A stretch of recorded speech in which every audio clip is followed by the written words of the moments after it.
Swastiastu. Selamat pagi. Kawan-kawan sekalian, hari ini saya menyambung dua pembicara terdahulu. Yang pertama adalah Pak Teja. Mana beliau? Pak Teja. Bapak menyampaikan judul terkait dengan kesehatan lingkungan.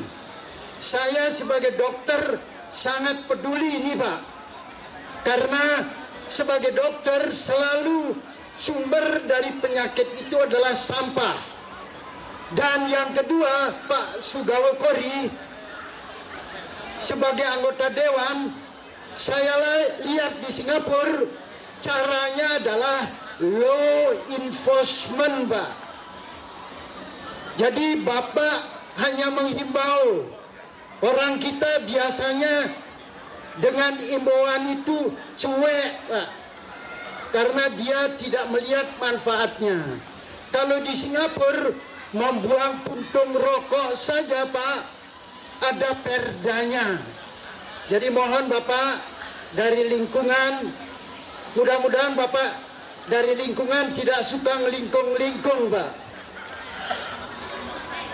Jadi lingkungan itu sangat prospektif untuk kita garap.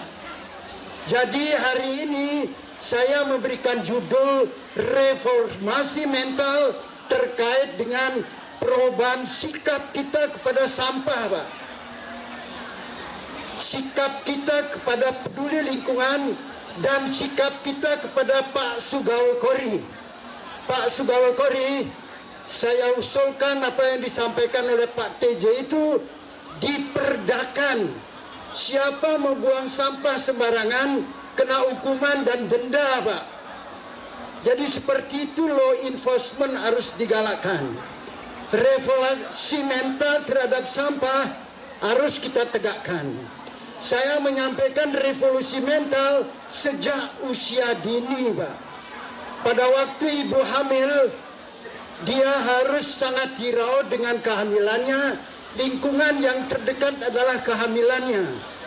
Dia harus kasih sayang terhadap, jangan sampai bayi dalam kandungannya menderita sesuatu yang tidak terkait dengan pendidikan, terutama sampah.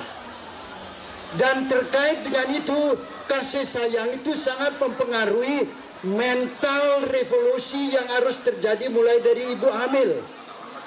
Kemudian dia baru lahir, Pak, dibiasakan oleh ibu dan bapaknya untuk mempunyai sikap terkait dengan sampah. Dan saya ingin sebagai mantan atau barang bekas dosen, dosen itu singkatan dari dados absen. Jadi absennya ini saya sekarang pakai sebagai orang barang bekas untuk memberikan pencerahan terkait dengan informasi sampah. Revolusi mental itu harus mulai dari sejak dini kelahiran. Pada waktu dia SD, Pak, lahir taman kanak-kanak, SD, revolusi mental harus dikaitkan dengan hal-hal yang peduli kepada masyarakat. Jadi kalau SD, kurikulumnya harus dirubah, Pak. Dirubah dalam arti kata jangan dijejali dengan hal-hal yang hanya berpikir elementer. Dia harus berpikir secara holistik dan berpikir secara biomagnetik untuk peduli kepada lingkungan. Waktu SD dan kemarin saya sudah bicara tentang bagaimana belajar yang efektif dan efisien, mulai dari orang tuanya membina anak-anaknya agar dia belajar dengan baik. Salah satu contoh, diberikan papan tulis kecil dengan spidol hitam dan merah. Pada waktu datang sekolah, dia harus dibina menulis apa yang diterangkan oleh bu guru atau pak guru dengan tinta hitam. Sebab masih segar dalam otaknya penerimaan di sekolah, dari matanya ke otak dan dari telinganya ke otak. Ternyata komputer di otaknya sudah tersusun rapi apa yang harus diingat. Dan yang tidak diingat harus ditulis dalam tinta merah, termasuk kurikulum yang terkait dengan peduli lingkungan. Dan anggota dewan harus peduli terhadap lingkungan ini, mengeluarkan sejumlah perda-perda untuk mengatur. Kalau Bapak TJ kuak-kuak di sini saja, law enforcement tidak bisa dilaksanakan. Di Singapura seperti itu, kalau mereka buang puntung rokok saja sudah didenda sekian dolar. Jadi seperti itu Pak TJ, mohon maaf. Saya bukan menggurui, walaupun saya guru besar, tapi saya tidak besar kepala. Jadi saya ingin kebesaran yang ada dan ilmu yang masih tersisa di otak saya akan sumbangkan. Saya sudah bicara sini hampir 20 kali Pak, saya hitung. Dalam segala aspek. Hari ini saya ingin bicara tentang kurikulum pendidikan. Mulai di sekolah dasar, SMP dan SMA, dan kurikulum itu disusun sesuai dengan kebutuhan masyarakat. Pada waktu Menteri Wadiman, Profesor Wadiman, dia menyusun kurikulum yang terkait dengan link and match. Apa yang terjadi link di masyarakat, penelitian apa yang belum terjadi di masyarakat, kemudian di-matchkan dengan hasil-hasil pendidikan dan penelitian di kampus. Misalnya hari ini saya lihat di depan sana ada pertanian buah-buahan dalam konteks bagaimana mensosialisasi pertanian itu dengan baik.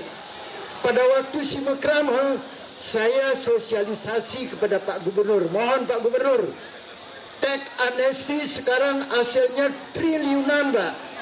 Ini dipakai untuk pembangunan desa, termasuk pertanian yang dari dulu perhatian kita pada pertanian sangat kecil.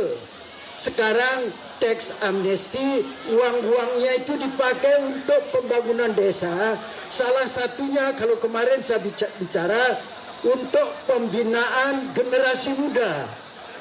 Seketruna-truni di desa yang sering saya bina, saya mendapatkan masukan banyak. Profesor, ini belum. Pak Dokter, ini belum.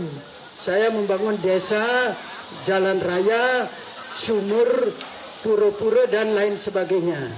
Jadi hari ini kurikulum yang terkait dengan pendidikan dasar, menengah dan sekolah atas.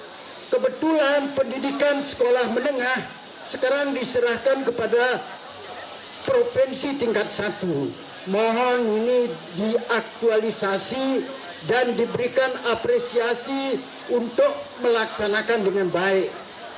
Jadi Pak Teja, sekali lagi saya terima kasih. Bapak berjuang keras untuk hal ini. Saya termasuk sangat peduli dengan sampah-sampah. Kalau Pak jalan sekarang tidak sesuai dengan selera Bapak, dengan selera saya. Saya kira saya akan simpan beberapa topik yang tiap minggu saya akan lemparkan kepada audien, nyambung dari apa yang disampaikan oleh pembicara-pembicara terdahulu. Saya kira itu yang ingin saya sampaikan. Mohon maaf terutama Pak Tejo, karena saya belum kenal akrab, sudah selalu berani menyuntik, menggirik beliau untuk hal-hal ke depan bagi masyarakat Bali dan Kota Denpasar. Dan di sana ada pameran energi. Hari ini Pak Tejo, saya memberikan energi saya kepada Bapak. Kita senyum jalan-jalan ini pada orang, saling memberikan biochemistry energi. Senyum itu mahal harganya Pak. Jadi mudah-mudahan Bapak senyum dan saya senyum, biochemistry kita menjadi bagus dan kesehatan kita menjadi, terutama kesehatan mental dan otak, terpelihara dengan baik. Sekian dan terima kasih. Om Santi Santi Santi Om.